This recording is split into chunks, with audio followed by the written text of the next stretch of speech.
할렐루야. 오늘도 예배하는 여러분들에게 주께서 준비하신 은혜와 복이 충만하기를 축복합니다. 어릴 적에 초등학교 6학년 때죠. 백운대에 올라갔었습니다. 어린 아이들이 잘 안 올라가는 산 꼭대기인데 어른들하고 같이 올라갔던 기억이 나요.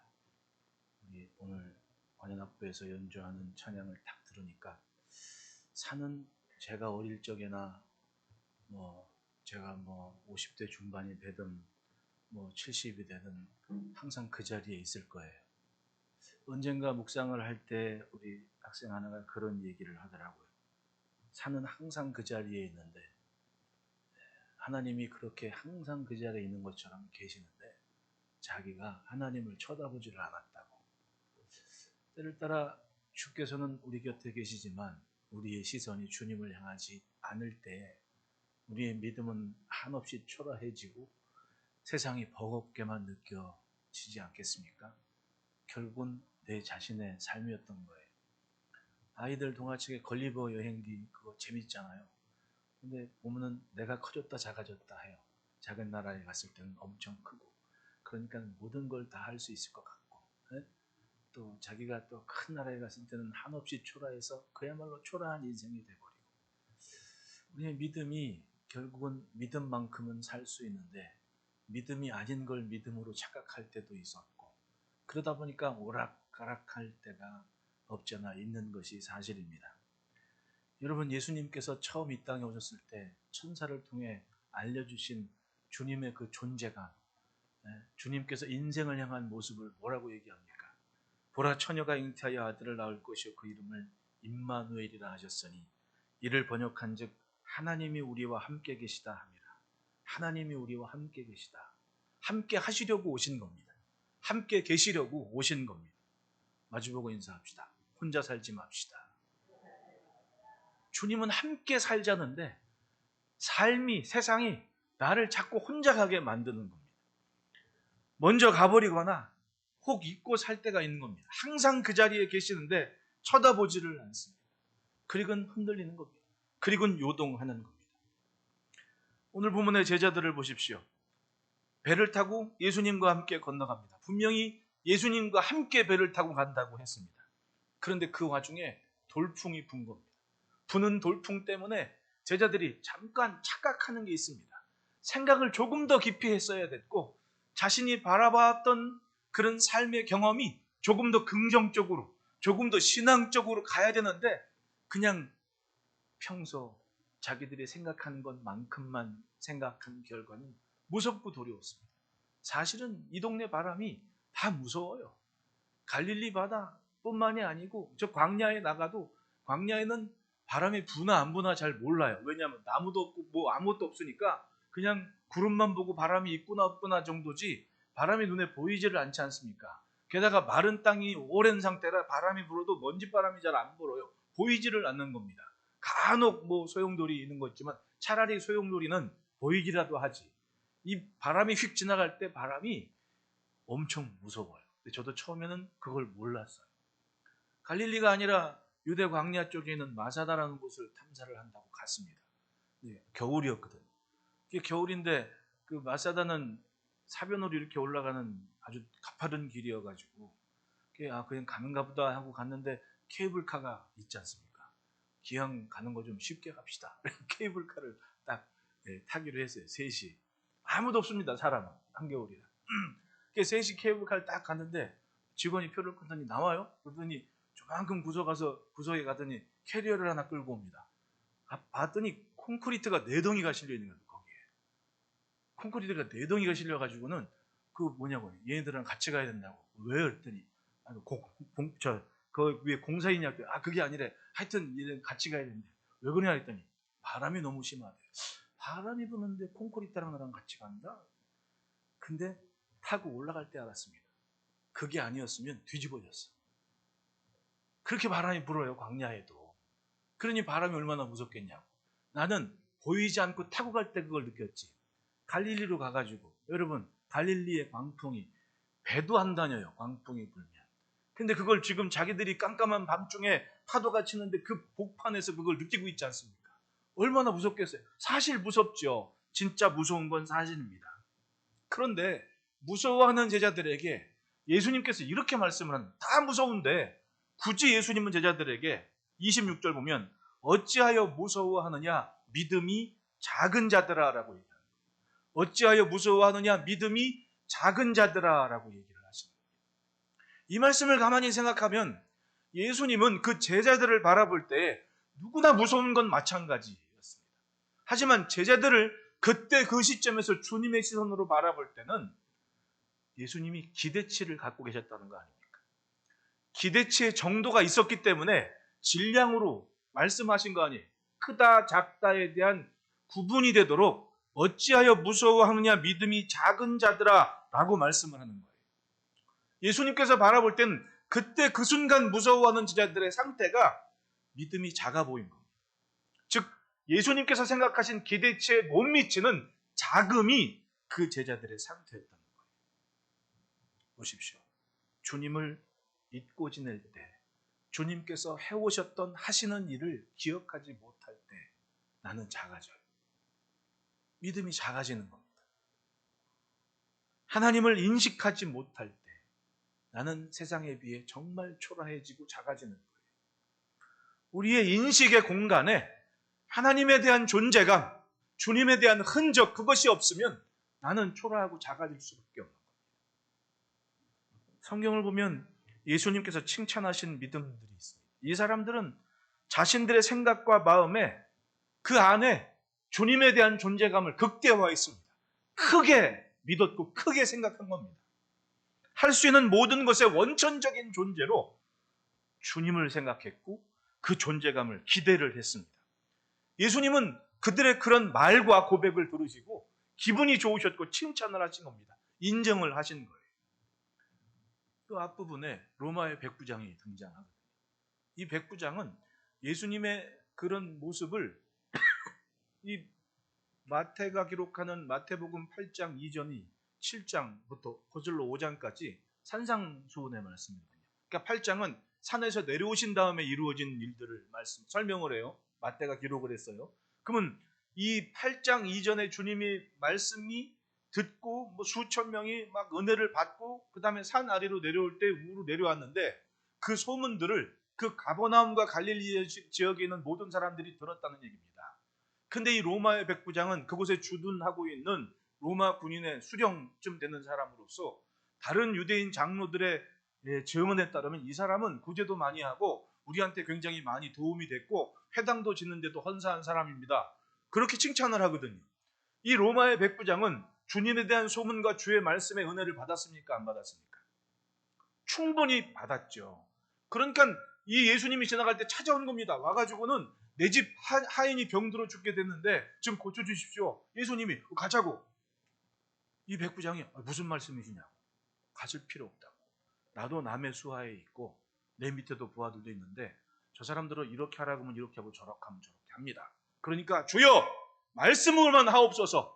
주인이 내 집에 들어오면 내가 감당할 수가 없사오니 말씀으로만 하시면 내 하인이 나을 겁니다. 그때 예수님이 그 백부장한테 뭐라고 해요? 내가 이제껏 이만한 믿음을 보지 못했다. 따지고 보면 그런 칭찬은 누가 들어야 됩니까? 예루살렘에서 온 바리새인들이나 서기관들이나 종교인들이 들어야 될 칭찬 아닙니까? 야, 너 참 믿음 굉장하다. 근데 오히려 로마의 백부장을 지금 칭찬하고 있습니다. 주여 말씀으로만 하옵소서. 내 하인이 나을 겁니다. 뭐 가서 안수할 필요도 없고 굳이 찾아와 얼굴 볼 필요도 없고 그냥 거기서 말씀하시면 내 하인은 낫습니다라는 믿음 보시고 예수님은 그 믿음을 인정하지 않습니까? 수십 년 수백 년 믿어온 전통 있는 바리새인보다 차라리 이 시간 로마의 백부장의 생각과 마음에는 주님에 대한 존재감이 굉장히 컸던 거예요. 그 말씀의 존재감에 그냥 아예 사로잡혀서 그 한마디면 됩니다라고 고백을 하고 있다는 거예요. 할렐루야. 뿐만 아닙니다. 마태복음 15장을 보면 예수님께서 두로와 시돈 지방으로 가셨습니다. 근데 마태복음 15장 앞부분 왜 두로와 시돈 지역에 갔냐면 예루살렘에서 바리새인과 서기관들이 예수님한테 왔다 그래요. 어떻게 좀 뭘 하나라고 좀 꼬투리 한번 잡아보려고 온 거겠지. 근데 예수님도 머리 복잡할 때가 있어. 확 가버리셔. 어디로 가버리시냐면 이방인 지역으로 가버리셔. 남의 동네로 가버리셨단 말이야. 왜? 이방인 지역으로 가면 이 종교인들이 쫓아와요, 못 쫓아와요? 와서 책 잡을 거리가 없는 거야. 왜? 자기들이 못 가거든, 거기는. 왜 이방인한테 개돼지 취급하는 이방인들한테 가서 자기들의 정결, 자기들의 이 거룩을 지키기 위해서 상종도 안 한다 그러는데 거기 가겠냐고. 그러니까 예수님도 그걸 간파하신 거지. 그래, 알았어. 가버린 거야. 근데 거기 가버리셨는데 수로보니게 여인이 예수님께 찾아와요. 응? 찾아와서는 좀 내 딸 좀 고쳐달라고. 내 딸이 귀신 들려 병들었다고. 그때 예수님이 아주 차갑게, 모질게 한 말씀 하십니다. 자녀들의 떡을 취해서 개들에게 줌이 마땅치 않다. 기분 좋아요, 나빠요? 이 소리가 기분 좋은 소리는 아니잖아요. 근데 이 주님에 대한 존재감과 사모함이 얼마나 컸던지 이 지혜로운 여인이 이렇게 얘기합니다. 주여, 개들도 주인의 상에서 떨어지는 부스러기는 먹습니다. 그랬더니 주님이 그 많은 사람들 앞에서 칭찬을 하시는데 내 믿음이 크도다라고 얘기를 해요. 그 상황에서 믿음을 모신 겁니다. 이 여인의 말과 생각과 마음의 주를 향한 존재감이 굉장했던 걸 보셔서 거기에 메갈레 피스티스라고 얘기를 해요. 메갈레, 즉 메가톤급이라는 얘기입니다. 엄청나게 크다. 이 칭찬을 종교인이 들어야 되는 거 아닙니까? 바리새인이 들어야 마땅하지 않습니까? 근데 주님이 보신 믿음은 수십 년 종교인으로 살아서도 주님을 향한 그 기대감과 믿음은 바로 이 여인만 못했다는 거 아니에요. 여인은 그렇게 칭찬 들었던 겁니다. 분명히 믿음은 크고 작고의 차이가 있습니다. 주를 기대하는 생각의 크기가 주님을 인식하는 존재감의 크기가 곧 믿음이었습니다. 생각이 삶으로 이어져 고백되는 순간 그 크기를 볼 수가 있는 거예요. 따라합시다. 말에서 믿음을 본다. 그러니까 말을 보면 믿음이에요. 믿음. 분명히 이런 믿음의 크기의 비교는 시대의 종교인들과 비교되는 사실이었습니다. 그러니 여러분, 잘 믿는 것처럼 살지 말고 진짜 제대로 믿고 삽시다. 힘들 때 진짜 나를 보는 거 아니에요. 우리가 쉬운 세상을 살아온 사람들은 아닙니다. 우리 하루하루는 먹고 사는 일이 힘들고 어렵기만 해요. 가만히 보면 늘 좋아질 것을 기대하고 사는 게 인생입니다. 그래서 그만큼 좋아지는 거예요. 어린 시절을 생각하면 지금이 엄청 좋은 시절 아닙니까? 근데 아무리 힘들어도요, 사람들은 자기 살궁리는 다 하고 기어이 살아냅니다. 옆에 사람 2초를 쳐다보십시오. 팬데믹을 지내면서 살아냈잖아요. 죽은 사람이 얼마나 많은데 살아냈잖아요.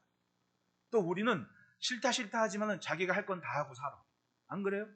처음에 이 휴대폰 나왔을 때 엄마들이, 할머니들, 할아버지, 아유 귀찮아 나 못해 핑계쳤단 말이야. 지금 우리 권사님들 카톡도 보내. 왜 해 이거? 해야 되거든. 왜? 은행 갈 일이 갈수록 이제 이걸로 다 해. 편하거든. 다 했나? 다 해.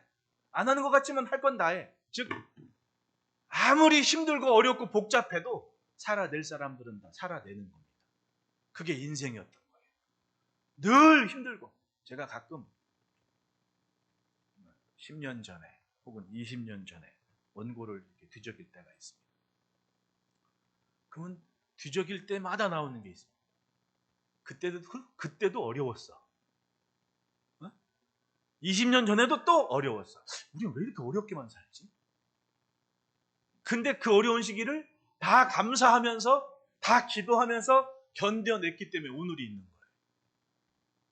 사는 게 그렇더라. 요즘 유치원생 붙잡고 얘기해 보십시오. 힘들어 안 힘들어? 다 힘들다 그러지. 어차피 인생은 힘든 일이 많아요. 근데 그런 걸 다 소화하면서 견뎌내면서 살아내는 겁니다. 왜냐하면 생각이 이거 내가 해야 되는구나. 그러면 하는 거예요. 해냅니다. 하물며 믿음은 어떻습니까? 하나님께서 우리에게 주신 사명이 있으니까 늘 기대하고 생각을 해요. 이건 뭐 옆에서 해라 어쩌라 막 시간표 짜주면서 한다고 할 일입니까? 내가 하나님께로 향한 믿음이 서고 내가 마땅히 은혜 받은 것을 생각하면 자리를 지키고 감당하는 게 있는 거예요. 그렇게 보면 참 만남이 귀하고 참 사랑스럽고 존중해야 되고 귀한 겁니다. 하나라도 소홀히 할 게 없더라. 제가 지난주에도 잠깐 말씀드렸지만은 벌써 한 25년 전입니까? 25년 전, 30년은 넘은 것 같아요. 그 권사님, 그때 당시에도 할머니였는데 90 넘까지 하셨으니까 굉장하신 거죠. 그 할머니가 애들 데리고 겨울에 수련회 가는데 어떻게 하다 들렀는데 애들 데리고 수련회 가는 그때는 혼자 하셨거든. 자식들, 아들 지금 하는 자식들도 밖에 나가서 외지에 있었고, 근데 혼자 하시는데 그 할머니가 다 보리밥을 시켜갖고 애들이랑 막 먹는데 수련회 가는 걸 알고, 그때는 예전에는 교회 차에 다 교회 이름 써놓고 다녔잖아요. 난 그거 좀 싫더만. 그게 수련회 가는 걸 알고 이 할머니가 그냥 막 하는데 배추전하고 그 감자전을 딱 해갖고 주는 겁니다. 한 15명 앉아서 먹고 있는데 그걸 테이블마다 주는 거 보니까 할머니가 혼자 하시는데 정이 확 느껴지잖아요. 정이 확 느껴지잖아요. 그게 연연이 돼가지고 지나는 길이 있으면 들려고 그러기를 벌써 30년 된 거예요. 근데 지금 돌아가셨지만은 몇 년 전까지 계셨었는데 마당에만 앉아 계시고 식당에는 안 나오셨지. 근데 이제 아드님이 오는데 이제 그 손주까지 나와서 같이 이번에 가보니까 일을 하더라고요. 그 아들도 또 목사님 통화했더니 목사님이세요? 그러더니 강원도 그 특유의 사투리 있잖아요. 그러더니 간다 그러니까 또 갔더니 애들한테 또 이렇게 감자전을 해준 걸 보니까 그 엄마 생각이 나더라고요. 근데 그분들의 그런 생애나 성도들이나 같이 신앙생활하는 그 시대의 모습을 볼 때 그 존재감이라는 것은 하나님 때문에 그런 거 아니에요, 솔직히. 우리 관계를 한번 잘 생각해 보십시오. 하나님 때문에 우리가 만나고 살고 하나님 때문에 살고 있는 겁니다. 어느 한 기퉁에서 그런 사랑과 은혜들이 만나가지고 건사하고 살고 있는 게 우리란 말입니다. 그렇게 생각을 하고 기대하고 하나님 때문에 삽니다라는 생각이 모이니까 누가 말하지 않아도 뭐 억지를 부리지 않아도 시간표 쫌쫌이 짜가지고 너 이거 해야 돼 저거 해야 돼 않아도 때 되면 앉아가지고 봉사하고 때 되면 앉아서 예배 드리고, 솔직히 얼마나 촘촘히 살았어요 우리가. 지금은 안 그렇게 살아요. 직장에 집안일에 얼마나 촘촘히 살아요. 그런데 서로가 뭔가 주의 은혜를 나눌 수 있는 것은 그렇게 억지로가 아니라 뭔가 자원하는 마음으로 만들어내고 섬기고 보듬어주고 그런 사랑이 있어야 되는 거예요. 그건 청년 여러분들도 마찬가지입니다. 이 주일 예배 탁 드리고 오후에 예전처럼 막 늦게까지 뭐 봉사하고 예배 그런 때가 아닐수록에 시간이 여유가 있으면 그래도 엄마 아빠가 우리 생각하는 것만큼은 나도 엄마 아빠 생각해야지 막 그러면서 이런 주일 오후에 탁 들어가가지고 엄마 오늘은 밥상을 내가 차릴게요. 그러면 엄마가 좋아할까 안 좋아할까? 재준 씨, 엄마가 엄청 신나는 거지. 그러면 그 달에는 용돈이 아마 한 2만 원 더 갈 거야. 이런 거 내 말이 틀렸으면 가만히 있고 맞으면 좀 아멘 좀 하셔, 기훈 씨. 직장 딱 들어가가지고 하는데 저 직장 있는데 가기 전에 내 엄마 오늘 라면이라도 끓여드리고 갈게요. 하고 탁 라면 끓여가지고 엄마 아빠랑 밥을 딱 하면은 엄마가 좋아할까 안 좋아할까? 엄마가 입이 찢어져. 엄마가 그렇게 좋으면 목사님도 좋아. 왜냐면 엄마가 목사님한테 밥 먹자 그러거든. 우리의 생각과 마음에 하나님께 대한 것이 커지면 커질수록 가정도 자녀도 생활도 뭔가 다른 무엇인가가 있어요, 분명히. 그걸 보지 않고 그것을 향하지 않으니까 똑같아. 세상 사람들이 나도 힘들어 죽겠다 그래. 모르나? 세상에 쉽게 사는 사람 어디 있어? 유치원생도 힘든데. 근데 똑같이 말해, 듣는 대로. 옮길 뿐이야. 세상에 마을 옮기고 다니는 사람이 얼마나 많아요. 거기에 잡히고 사로잡혀서 생각이 더 진취적이고 나은 거를 기대할 여력이 없는 거예요. 왜? 하나님을 인식하는 존재감이 무너져 버리니까 똑같이 세상 사람 되는 거예요. 힘들다고 같이 힘들다고. 힘든 건 몰라? 그렇지만 이제껏 기도하면서 견디는 은혜가 있으니까 앞으로도 우리는 오는 시간만큼은 뭔가 다를 수 있다는 소망은 가져야 될 거 아닙니까? 그렇게 살아낸 분들도 많은데. 여러분, 파도 앞에서 파도를 만드신 분을 생각하지 못한 제자들을 보십시오. 주님은 그것 때문에 어찌하여 무서워하느냐? 믿음이 작은 자들아 라고 얘기를 합니다. 우리가 주님 앞에 믿음이 작은지 큰지, 아니 정상인지 비정상인지 한 번쯤은 고민해 봐야 됩니다. 주님을 향해 우리는 어떤 믿음을 가져야 합니까? 따라합시다. 내 주님이 주인이시다. 이루어지는 것을 보고 그래, 내가 주여라고 부르는 그분이 바로 내 주인이시다라는 믿음을 가져야지. 23절 보면 배 오르심에 제자들이 따랐더니라고 해요.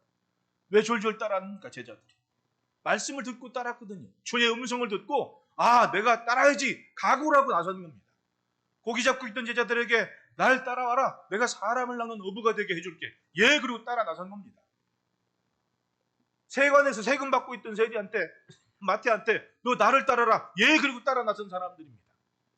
그렇게 주님은 기도하고 12를 따로 세우고 많은 제자들이 주님을 몰고 다녔습니다.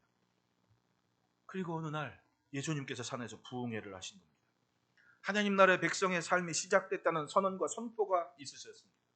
말씀을 듣기 전에는 몰랐는데 듣고 보니 나는 지금 굉장한 은혜 위에 살고 있는 겁니다. 나는 천국을 가진 사람인 거예요. 대단한 은혜의 현장이었고 그걸 믿었습니다. 들린 대로 믿고, 그리고 자기들 눈앞에서 그 산 아래에 있는 사람들이 삶이 달라지고 영적인 변화가 일어나는 것을 분명히 봤습니다. 믿음의 정도가 무엇인지 자기 눈으로 체험하는 시간이 됐습니다. 로마의 백부장도 와가지고는 말씀만 해달라고, 그래서 주님이 이만한 믿음을 보지 못했다고, 야, 믿음이 이런 거구나, 그렇게 차곡차곡 자기의 지식을 쌓아갔습니다. 예수님의 말씀만으로 귀신들이 쫓아나고 병자들이 낫는 기가 막힌 모습을 보았습니다. 이제껏 메시아를 기대한다고 했지만 자기들이 가졌던 믿음은 따지고 보면 믿음이 아니었던 거예요. 예루살렘에 있는 바리새인이나 서기관들이 아무리 그렇게 기가 막히게 말씀을 가르친다고 하지만 저 사람들이 하나님을 향하는 삶을 보니까 믿음이 없었던 거예요. 왜냐하면 이제까지 정말 자기의 생각과 마음에 하나님을 향한 존재감이 컸다면 왜 이제껏 그런 역사가 없었냐는 말이지. 그런데 예수님이 오시는 순간 달라집니다. 인정을 하시고 받아들여 주시는 겁니다.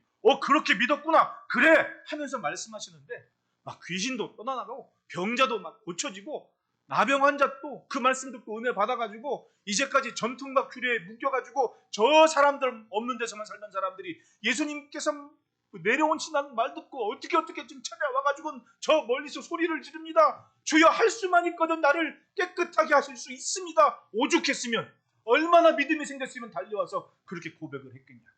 그때 주님은 구박하지 않고 전통에 따라 심판한 것이 아니라 그래 깨끗하라 소리를 지르니까 정말 깨끗하게 나아지는 걸 눈으로 본 겁니다. 이 사람들의 생각과 마음에는 지금 말씀을 선포하신 주님이 가장 큰 분이셨고 이제까지 아무도 못했던 그 불가능한 것조차도 주님은 하실 수 있다는 믿음을 가졌기 때문에 달려왔던 거예요. 믿음이 그렇더라고요. 그래서 자기들은 천지를 창조하신 주님, 거기에 대한 믿음을 아직 갖지 못했어요. 이 성경을 기록할 때 자기가, 마태가 뒤로 회고하면서 기록했을 거 아니에요. 자기들은 지금 생명 바쳐 순교할 각오 가지고 복음을 전하는 사람들이야. 근데 자기들의 지나간 과거를 보니 그럴 때가 있었던 거예요. 기적을 행하시는 주님을 보고도 8절에 뭐라 그래? 이 사람이 뉘기예라고. 그렇게 기적을 보여도 그때 당시에 자기들 생각에는 하나님의 아들 예수 그리스도라기보다도 도대체 이 사람이 뭐기에 이런 기적을 했나, 이 정도였다는 얘기지. 따라합시다. 가깝다고 크진 않더라. 살아보니까 그거예요.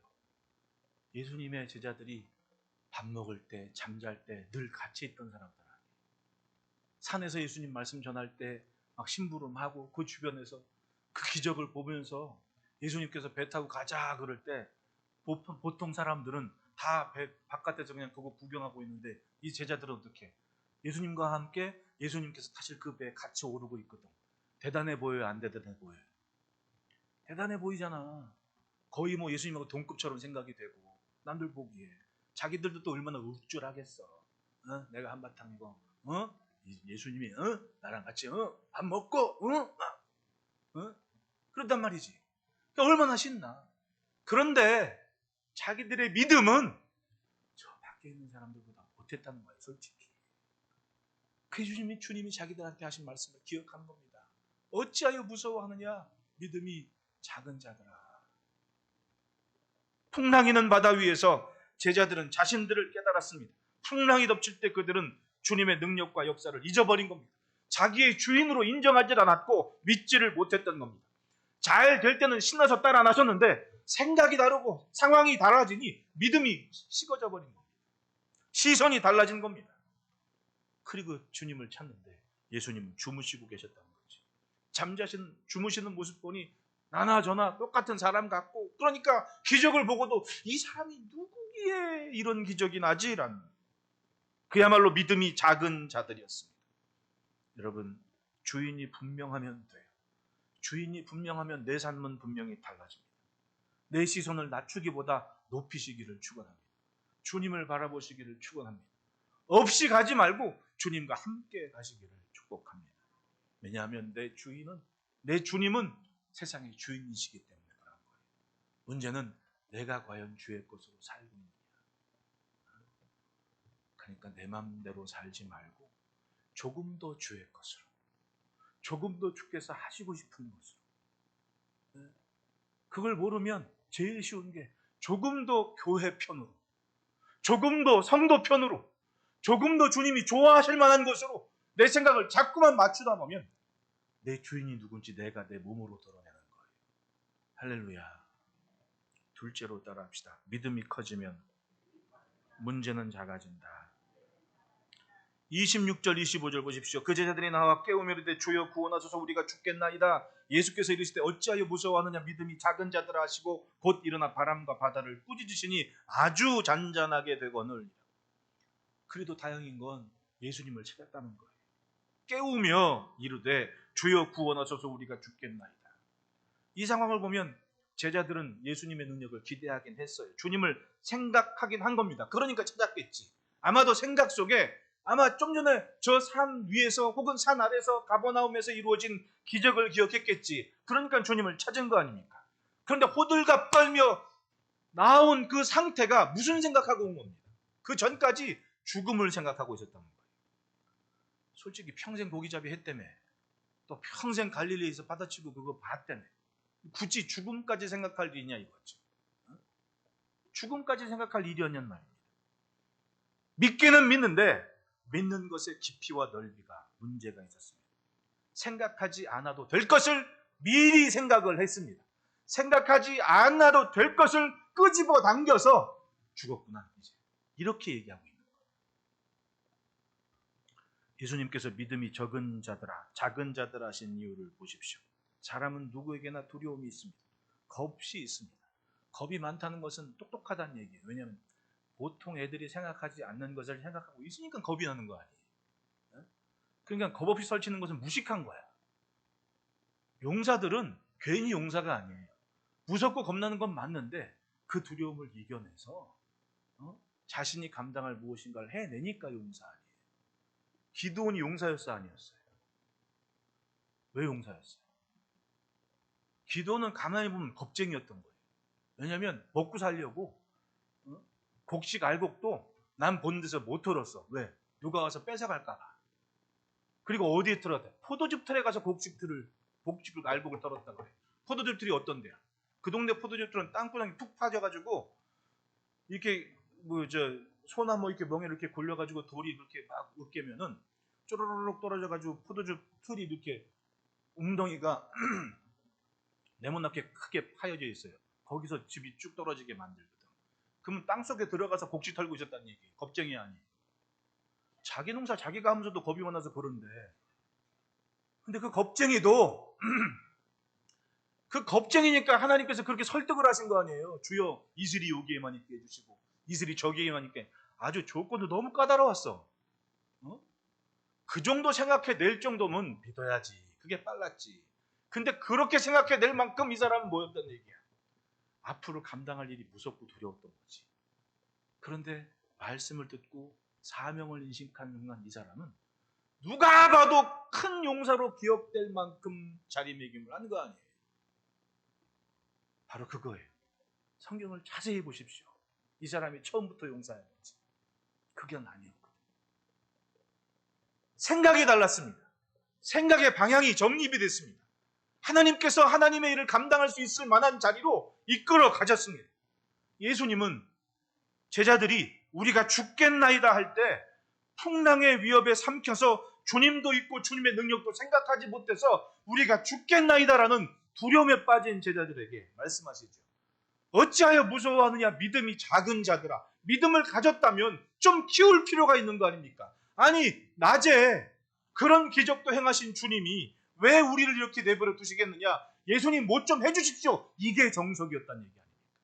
아마 그랬으면 네 믿음이 대단하구나. 그리고 파도와 바다를 웃으면서 잠잠케 했겠죠. 그런데 제자들은 이미 죽음에 가 있던 거예요. 죽음에 가 있었습니다.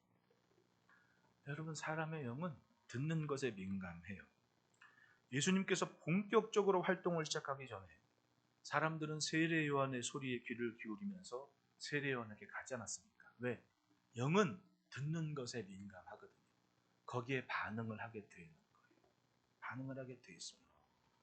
삶의 불평과 불만이 들리면 영이 무뎌지기 시작합니다. 마치 아파하며 감기 몸살 걸린 것처럼 꼼짝하기 싫은 거야. 왜? 영이 무뎌진 거거든요. 그러면 만사가 귀찮고 일하기도 싫고 그냥 손 놓고 싶은 거예요. 똑같아. 몸살 걸려서 아무것도 하기 싫은 것처럼. 그러나 믿음의 소리를 들으면 달라집니다. 달라집니다. 어떻게 하든 일어나야 됐고 어떻게 하든 청춘인 거야. 어떻게 하든 청춘인 거야. 난 지금 아직도 활발하다. 우리 저 어디 갔어? 박진숙 권사님 어머니 권사님, 김정희 권사님. 우리 교회 김정희 AB 있어요? AB. 아직 정정하다고. 난 지금도 11조 한다고. 정정하다고. 생각의 방향 아닙니까? 할 수 있는 사람, 해야 될 사람은, 해내는 사람들은 죽어도 해내. 여러분, 엄마들 한번 얼굴 보십시오. 나는 엄마들 대단해. 해내는 사람들이야. 자기 없으면 자기 거울 보면 될 거 아니야. 거울 꺼내봐요. 이렇게. 대단하신 분들이야. 남자는 남자이기 때문에 그러지, 가장이기 때문에 그러지만 엄마들은 엄마인데도 그 시대에 뭔가 하려고 열심히 살아내고 있거든. 알아, 나도. 다들 힘있게 목적의식이 있고 자기의 존재감을 인식했기 때문에 그 방향으로 가는 거예요. 안 그렇습니까? 여러분, 세상에 참 엄마 아빠 잘 만난 것도 복이더라고. 응? 왜냐하면 이 학교 앞에 별의별 엄마들 많아. 옛날에 예전에 몇 년 전에 우리 저 권사님 이장은 저 식당 할 때 아주 그냥, 아니 애 학교 갔다 오는 애를 앉혀놓고 자기들이 거기서 대낮부터 그냥 술을 마시고 앉아 있으니 세상에 그 애들이 뭘 배우겠냐고. 여러분, 엄마 아빠가 술 먹는 거 보고 자란 애들은요, 어릴 적에 그 아이들 자라서 알코올 중독자가 될 확률이 그렇게 크대요. 그냥 술 마시는 게 아니라 알코올 중독자가 될 확률이 그만큼 크대요. 그렇게 따지면 우리 엄마가 아빠가 안 그런 게 얼마나 고마워. 그지, 소영아? 그게 진짜 감사할 일이거든. 왜냐하면 생각과 방향이 보편적인 사람들의 수준을 넘어선 분들과 지금 살고 있는 거예요. 이건 감사할 일이라는 얘기입니다. 문제는 방향입니다. 죽겠다는 생각이 드는 순간 그 방향으로 생각이 지속되면 정말 죽을 것 같은 거예요. 정말 죽을 것 같은 겁니다. 그러나 살 생각을 하면 어떻게든 살아내는 것이고, 그리고 살 일이 자꾸만 생겨요. 몇 년 전에, 한 6년 전인가 봅니다. 제 친구가 경기도 강원도 경계선 쪽에 살아요. 목회를 해요. 근데 그 북쪽, 의정부 북쪽에 있는 사시는 분들이 뭔가 이 골든타임이라, 무슨 일 벌어지면 응급실을 수송하면 의정부 성모병원 아니면 저 장암동 고개 넘어가서, 지금도 순천향병원인가 모르겠는데 옛날에 뭐 을지병원인가 하여튼 이름 몇 번 바뀌었잖아요. 글로 오는데요. 큰 병원이 거기밖에 없어서. 오는데 이제 어떤 그 집사님네 어머니가 위독하시다.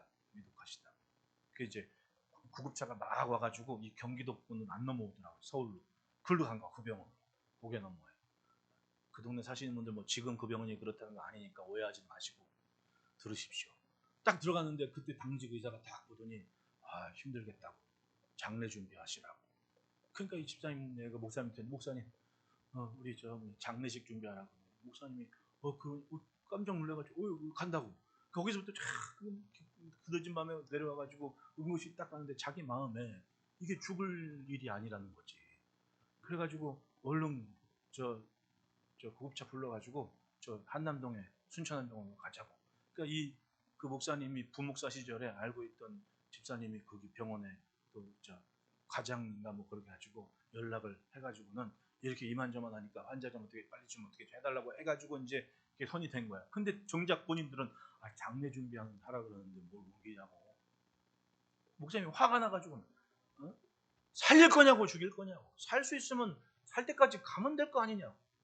살려고 몸부림치다가 죽으면 할 수 없지만은 죽는다고 넘기고 있다가 죽으면 그게 뭐냐고. 얼마나 후회하려고 그러냐고. 막 설득을 해가지고는 갔대. 여적살아계시잖아. 그러면은 그 6년 전에 잠깐 자기들 생각이 방향이 딱 수정되지 않았으면 그 무슨 억울한 일이냐고. 그게. 여러분 살 생각을 하면 어떻게 하든 살아. 죽어가도 살아. 근데 사람이 쉽게 절망하고 쉽게 포기하는 사람들은 쉽게 불평하고 쉽게 원망하는 사람 특징이 이거야. 아무것도 안 해봐. 제가 전도사 제가 자란 교회 목사님 그 형님이 제가 군대 갈 때 육군 본부에 계셨거든요. 근데 육군 본부로 오기 전에 그때 이제 대대장으로 철원 지역에서 근무할 때가 있었어요. 그분이 진짜 자기가 3군 사령부에서 근무할 때 경험이 삼군 사관학교 출신이 굉장히 스마트하다고 소문나신 분이었거든요. 그래서 참모를 좀 오래 하셨는데 대대 관내 순찰한다고 찝차 타고 나갔다가 이렇게 술 싣고 다니는 트럭 있잖아요. 유통하는 큰 트럭하고 그 운전지가 졸았는지 어땠는지 모르지만 그게 중앙선을 넘어가지고 딱 덮쳤는데 그 찝차하게 사실 그게 쇳덩이라 승객보호 이런 건 사실 없어요. 딱 튕겨 나가면 죽거든요. 근데 딱 했는데 여기 내장에 장 복부 쪽에 쇠 뭉치가 이렇게 푹 찔려가지고 이걸 빼지도 못하고 어떻게 하지도 못하고 딱 이건 100% 죽은 거야. 구급차가 와도 죽어. 근데 구급차가 막 와가지고 손도 못 쓰는 상황에서 이 집사님이 뭘 생각했냐면 본인이 3군 참모 있을 때 그 일대 헬기가 오가는 걸 알고 있어가지고 그 소방사한테 그런 얘기를 했어요. 부대에 전화해서 나 어디 대대장인데 헬기를 보내라고 그러라. 그래가지고 헬기가 와가지고 바로 화곡동 수통병원으로 수송해가지고 그분이 살았거든요. 참 그건 주의 은혜지. 신앙이 그렇게 좋아요. 진짜 믿음이 크신 분이야. 남들은 운전병 하나 둘 때 이분은 5명을 더. 합법적으로 할 수 있는 게 5명이래. 5명까지 더. 왜 5명인데? 그랬더니 교회 다니다가 오는 애들 좀 챙겨주려고. 교회 다니다 오늘 운전병 다 자기 운전병이야 무조건. 그래서 신앙생활을 도움하게 할 거라고 막 그러면서 그렇게 생각하시는. 남들 같으면 손 놓고 죽을 거 아니에요? 죽을 생각 하겠지. 근데 여러분 마지막 죽는 순간에도 살 생각을 하고 있으면 살다가 온 사람이고 마지막 죽는 순간에 죽을 거 생각하고 있는 사람은 죽겠다 그러고 죽은 사람이야. 뭐가 더 의미가 있는 삶이겠냐. 신앙도 마찬가지 아닙니까? 어떤 상황에서건 문제는 방향이라는 겁니다. 방향. 그 방향이 긍정적이고 방향이 선하고 덕이 되고 도움이 된다면 그 믿음은 충분히 크고 성장하는 믿음이 되는 겁니다. 죽을 생각에 사로잡히면 진짜 죽는 거예요. 그런데 죽을 상황에서 살 생각을 하면 살게 되는 겁니다. 우리의 믿음이 그런 거예요. 따라합시다. 믿음은 쓰라고 주셨다. 잘 써야지. 잘 써야지. 근심과 고민은 유치원생도 해요. 중요한 건 믿음입니다. 그것이 분명하면 문제는 작아질 수밖에 없는 거예요. 왜? 내가 커졌거든. 내가 커졌거든. 그래서 따라합시다. 주님도 기대하신다. 예수께서 이르시되 어찌하여 무서워하느냐 믿음이 작은 자들아. 이거는 주님께서 그 제자들을 그 시점에서 바라볼 때 그거예요. 믿음이 작은 자들아. 왜? 마태가 기록한 것을 보면요. 믿음이 굉장히 커지고 완전히 펌핑되는 것처럼 커질만 했어. 왜냐하면 본 게 있는데. 마태복음 8장 3절 보면 예수께서 손을 내밀어 그에게 대시며 이르시되 내가 원하노니 깨끗함을 받으라 하시니 즉시 그의 나병이 깨끗하여진지라. 이거는요. 그 시대에 하나님의 저주를 걷어내신 사건이었거든요. 사람한테 가까이 할 수 없는 나병 환자가 와가지고 소리를 질렀는데 그거에 반응하신 겁니다. 이건 저주받은 인생인데 주님 말씀만으로 이 저주를 걷어내시는 기적을 보이셨거든요. 8장 13절에 보면 백부장한테 말씀하시죠. 내 믿은 대로 될지어다 하시니 그 즉시 하인이 나으니라. 믿은 만큼 역사하시는데 오직 말씀만으로 그렇게 하셨거든요. 즉 주님의 입에서 나오는 그 말씀이 내 앞에 이루어질 일이야. 할렐루야. 굉장한 걸 본 겁니다. 굉장한 거를. 그리고 마태복음 8장 14절 15절에는 베드로의 장모가 열병으로 누워 있는데 그 집에 들어가서 베드로는 구하지도 않았습니다. 다만 옆에 있는 사람들이 이 집 장모가 죽게 생겼어요. 그래? 그리고는 기도해 주는데 장모가 벌떡 일어나 아무렇지도 않으니까 수정들더라. 즉 밥상을 차리더라. 그 얘기 아니에요. 자기들이 직접 보았습니다. 게다가 불가능의 굴레를 벗기십니다. 마태복음 8장 16절 보면 저물매 사람들이 귀신 들린 자를 많이 데리고 예수께 나오거늘 말씀으로 귀신들을 쫓아내시고 병든 자들을 다 고치시니 말씀만으로 귀인이 떠나가는 거. 이걸 그 시대에 종교인이 없었어요. 바리새인이 없었어요. 서기관이 없었어요. 뭐가 없었어요. 회당장이 없었어요. 신앙적인 요소들은 충분히 많았습니다. 그런데 누구도 그런 일을 이루지를 못했어요. 왜? 마치 안고 없는 찐빵이었고 알맹이가 없었거든. 내가 뭘 믿어야 될지, 뭘 믿고 있는지. 전통과 율법을 믿으라는 게 아니었잖아요. 살아계신 하나님의 아들을 믿으라고 오신 거 아닙니까? 근데 정말 전통과 율법과는 상관이 없이 오히려 그것을 넘어서 주를 믿고 주님이 말씀하시면 내 앞에 굉장한 일이 벌어지는데 수십 년 아무도 걷어내지 못한 그런 사망의 굴레를 깔끔하게 치워버리시다는 거예요. 할렐루야. 그렇습니다. 돌이켜 생각하니 이 성경을 기록할 시점에 마태는 자기들의 믿음은 그때 사람들한테 유대인들에게 손가락질 받는 이방인들 혹은 저주받았다고 손가락질 받던 나병 환자들 이런 사람들보다 못했다는 거 아닙니까? 어찌하여 무서워하느냐 믿음이 작은 자들아. 저 사람들은 저렇게 자기들의 그 갈급하고 절박스러운 상황에서 그걸 해결해 나가는데 그럼에도 불구하고 자기들을 품어주시고 자기들을 데리고 다시 다니시는 거예요. 왜? 여전히 기대하시기 때문에. 아마도 이 성경을 기록한 때 마태는 다른 복음서에 있는 제자도 마찬가지겠죠. 따라합시다. 기대만큼 만들어졌다. 인생은 누군가의 기대를 먹고 사는 거예요. 우리의 오늘은 누군가 기대한 기도가 있었기 때문에 오늘 이렇게 가고 있는 거예요. 조금이라도 빨리 기도를 해야 되고 조금이라도 빨리 그걸 깨달아야 되고 그러면 감사와 은혜가 마르지 않고 나오는 거예요. 샘을 가진 거예요. 샘을. 그러면 가라지 않죠. 예수님을 영접하면 그 배에서 생수의 강이 흘러난다 그러는데 왜 그 기쁨을 누리지를 못합니까? 믿음이 작아서 그래요. 믿음의 방향이 틀렸기 때문에 그래요. 제자들은 순교의 피를 흘리며 생명 다해 주의 말씀을 전하는 이들로 성장을 했습니다. 하지만 시작은 이처럼 미약할 때가 있었습니다. 어찌하여 무서워하느냐? 믿음이 작은 자들아. 작은 믿음의 때가 분명히 있었습니다. 오늘 나 역시 그렇습니다. 주의 기대하심이 분명히 있습니다. 믿음을 주신 것은 기대하는 것이 분명히 있기 때문에 그런 거예요. 그리고 그 믿음은 지극히 현실적인 겁니다. 예수님이 오셨을 때와 그 이전과 엄연히 달랐잖아요. 여기 주님께 인정받은 사람들은 뭐 때문에 그 믿음을 인정받았습니까? 지극히 현실적인 것 때문에 거기서 믿음을 인정받은 거 아니에요. 아팠기 때문에 예수님을 만났고 내가 나병 때문에 예수님을 찾았고 내가 귀신 들렸기 때문에 내 집딸이 찾았고 가만히 보니 믿음이 드러나는 순간은 지극히 현실적인 시간. 그 반면에 종교인들은 이제까지 종교적 관습으로만 자기의 신앙의 정도를 가늠했습니다. 내가 성경에 대해 이만큼 해박하게 지식을 갖고 있고 내가 전통에 대해서 이만큼 구제도 하고 금식도 하고 그 사람들이 믿음의 칭찬을 받았습니까? 그것이 주님 오시기 전과 후가 다르다는 모습이에요. 믿음은 지극히 현실적인 거예요. 우리 인생도 마찬가지입니다. 믿음의 크기만큼 우리는 앞으로 나갈 길을 준비한다고 한번 상상을 한번 해보십시오. 여러분, 마른 골짜기에 일주일 동안 물이 없을 때 엘리사는 검은 거 타면서 개천을 많이 파라 그랬습니다. 그때 무슨 천이 있습니까? 하지만 파라고 얘기했거든요. 그때 엘리사의 믿음은 샘솟도 솟구치는 강물을 이미 보고 있었다는 거 아닙니까? 지극히 현실적인 거예요. 왜? 물이 없으면 다 죽으니까. 따지고 보면 힘겹다고 모든 이들이 다 얘기해. 그거 누가 모르는 거야? 그거 알지만 다 버텨오고 살아온 겁니다. 그리고 2021년 뭐가 달라집니까? 똑같은데 문제는 내 믿음인 겁니다.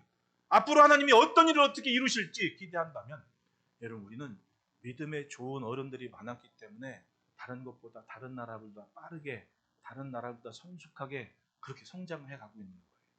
그러면 지금도 그분들이 믿었던 것만큼은 믿어야 될 거 아닙니까? 남들 절망한다고 똑같이 절망하고, 남군 안 좋은 얘기는 똑같이 안 좋은 얘기야. 남들 불평한다고 다 똑같이 불평하고. 그럼 믿음은 어디 가서 찾을 거냐? 중요한 것은 지금 내가 믿는 이 모습을 내 아들이 보고 내 딸이 보고 내 손주들이 본다는 거예요. 얼마나 신나는 일입니까? 기왕에 남겨줄 거 큰 믿음을 남겨줍시다. 큰 믿음.